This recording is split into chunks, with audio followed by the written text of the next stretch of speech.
Hello বন্ধুরা, welcome back to my channel. কেমন আছো তোমরা সবাই? আশা করি ভালো আছো। আমিও অনেক ভালো আছি। তোমরা বড় কাছারি ব্লগ, অন্নপ্রাশনের ব্লগ সবই দেখেছো।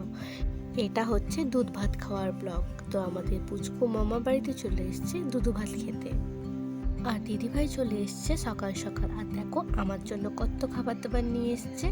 আর এটা হচ্ছে বাবা বড় কাচারির একটা ফটো আর ডোর। আর এটা হচ্ছে মোয়া, মালপোয়া, আরও সব কিছু আমার জন্য নিয়ে চলে এসছে। আর এটা আমার দিদি নিজের হাতে বানিয়েছে, হচ্ছে বাদাম পাটালি, মিষ্টির রস দিয়ে বাদাম পাটালি বানিয়েছে। আর এই শিব ঠাকুরটা আমার জন্য। তো আমি শিব ঠাকুরকে খুবই খুবই ভালোবাসি, তাই জন্য শিব ঠাকুরটা আমার জন্য। সকাল সকাল বাবা চলে গিয়েছিল বাজারে, আর বাজার থেকে চিকেন নিয়ে চলে এসছে। আর এখানে বেগুন ভাজা, আলু ভাজা, পটল ভাজা, এগুলো সব কিছু করা হচ্ছে আমার পুচকুর জন্য। আর এদিকে বানানো হচ্ছে পায়েস।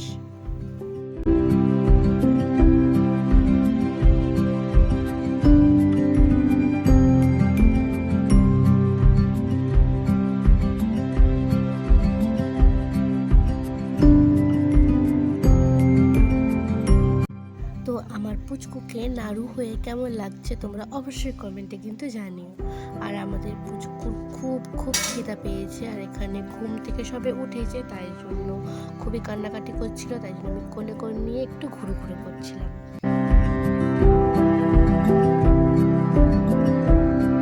আর এই চিকেনটা ছোট ছোট করে কুচিয়ে রেখেছিলাম। এখানে হবে চিকেন পকোড়া, পটল চিংড়ি, পটল ভাজা, উচ্ছে ভাজা, আলু ভাজা, যা যা হচ্ছে তোমাদেরকে সব কিছুই দেখাবো।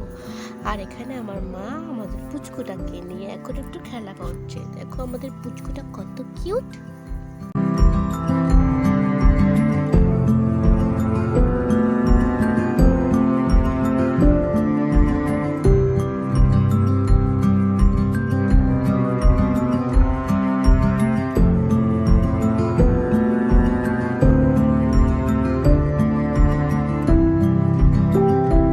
এখানে সব ভাজাভুজির আয়োজন চলছে। চলো আমি চিকেন পকোড়াটা বানিয়ে নিই। তো এখানে দিয়েছি হচ্ছে ময়দা, খাবার সোডা, লঙ্কা গুঁড়ো, হলুদ গুঁড়ো, নুন, আরও যা যা লাগে, চিকেন মশলা। তারপরে এখানে একটুখানি হচ্ছে কি একটা দিয়েছিলাম, অতটা মনে নেই, তারপর জল দিয়ে অল্প অল্প করে মেখে নিয়েছিলাম। তারপর এখানে পায়েসটা একটু হয়ে আসতে গ্যাসটা বন্ধ করে দিয়ে আমি এখানে কুচিয়ে নিয়েছিলাম পেঁয়াজ, কাঁচা লঙ্কা, টমেটো, ধনেপাতা। চলো এবারে পকোড়াটা বানানো যাক।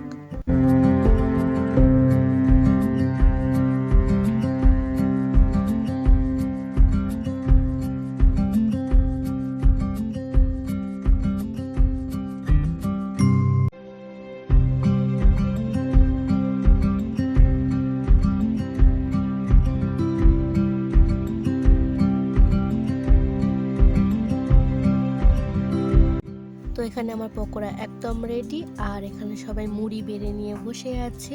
তো ঘুগনি, মুড়ি আর চিকেন পকোড়া দিয়ে খাওয়া হবে। চলো আমি পকোড়াটা লাভিয়ে নিয়ে আসি। আর এখানে বাইরে উনুনে রান্না হচ্ছে, আর ঘরের গ্যাসে পকোড়া ভাজা হচ্ছে। তো চলো মুড়ি, পকোড়া এগুলো সব টিফিন করে নিই। টিফিন করে নিয়ে তোমাদের সাথে আবার ব্লগটা শেয়ার করছি। তো আমাদের পুচকু কিন্তু খুবই শান্ত আর নম্র এবং ভদ্র। আর এখানে আমার মেজদি ভাই চলে এসেছে। আর এখানে আমার বোন, মানে আমার কাকিমার মেয়ে, এখানে বসে বসে খাচ্ছে, কারণ ও ঘুম থেকে উঠতে দেরি করেছিল আর আমাদের বাড়িতে আসতে দেরি করেছিল, তাই ওকে আমি দেরি করে খেতে দিয়েছি। আর এখানে সব রান্না বান্না চলছে। আর এখানে দেখতে পাচ্ছ এক টন্ডে চিকেন হয়ে গেছে। আর এখানে আমি আমড়া মাখা নিয়ে এসেছিলাম। আর এখানে আমার পুচকু সবে দুধু খাচ্ছিল, তো আমি ওকে জামাটা পরিয়ে দিয়েছিলাম। আর তারপর আমি ভিডিও যে শ্যুট করতে গিয়েছি, আমাদের পুচকু কাঁদে ফেলেছে, কারণ ও দুধু খাচ্ছিল। দেখতেই পাচ্ছ আঙুল চুষতে শুরু করেছে। তো চলো কী কী রান্না হয়েছে আর যা যা দেখে দিলাম তোমাদের, ভাত, তরকারি, ভাজাভুজি, তো যেইটুকু হয়েছে সেইটুকু এতক্ষণ দেখালাম, এখনও বাকি আছে। আর এখানে দিদিভাই বসে বসে আমরা খাচ্ছিল, আমাকে লোভ দেখাচ্ছে, বাট আমাকে কিন্তু এক পিসও আমরা দেয়নি। তো আমি স্নান করে রেডি হয়ে গেছি। আর এখানে হচ্ছে দেখা পাচ্ছ সব বাটিও সব সাজানো হচ্ছে। আমাদের পুচকুকে এবারে খেতে দেওয়া হবে। দেখতে পাচ্ছ চিকেনের ঝাল ঝাল ঝোল। ওহ,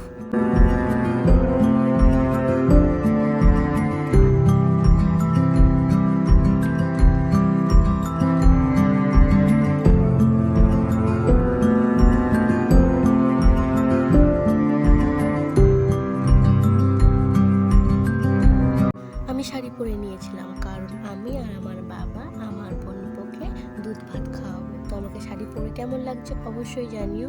সত্যি বলতে আমি শাড়ি পরতে একদমই পারি না, যেটুকু পেরেছি সেইটুকুই পরেছি। আর তোমরা দেখেই বুঝতে পারছো যে আমার শাড়িটা পরা একদমই ভুলভাল হয়ে গেছে। তো এটা হচ্ছে আমার বড়দি আর আমি শাড়ি পরে একটু ঢং করছিলাম। তো আমাদের পুচকুকে এবার খেতে দেওয়া হয়েছে, কিন্তু সাজানো হয়নি। চলো এবার সাজিয়ে নিয়ে যাক। তো দেখতে পাচ্ছ এখানে মেজদি ভাই সাজাচ্ছে আর আমি দাঁড়িয়ে দাঁড়িয়ে ভিডিও করছিলাম। তো খাওয়ার আয়োজনটা কেমন হয়েছে অবশ্যই কিন্তু তোমরা একটু কমেন্টে জানিয়ে দিও। তো চলো এবারে আমাদের পুচকুকে দুধ ভাত, তিতো ভাত মুখে দেওয়া হবে।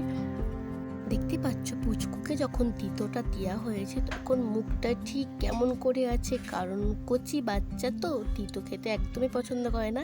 তারপরে যখন ওকে একটু দই দেওয়া হয়েছিল পুচকু কিন্তু আরামসে দইটা খেয়ে নিয়েছিল, কিন্তু তিতোটা দেওয়ার সময় মুখটা একদম পেঁচার মতো করে রেখেছিল, একদমই খেতে চাইছিল না।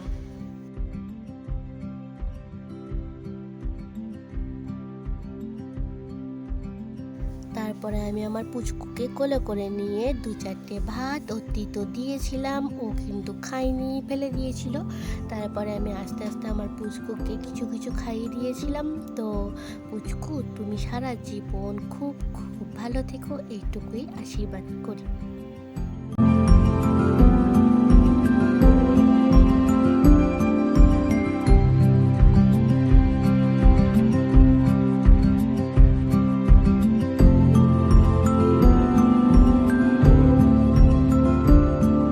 তো ব্লগটা আমি বেশি বড় করছি না, ব্লগটা এখানে শেষ করছি। সবাই ভালো থেকো, সুস্থ থেকো। পরবর্তী ভিডিও আবারই আসছে।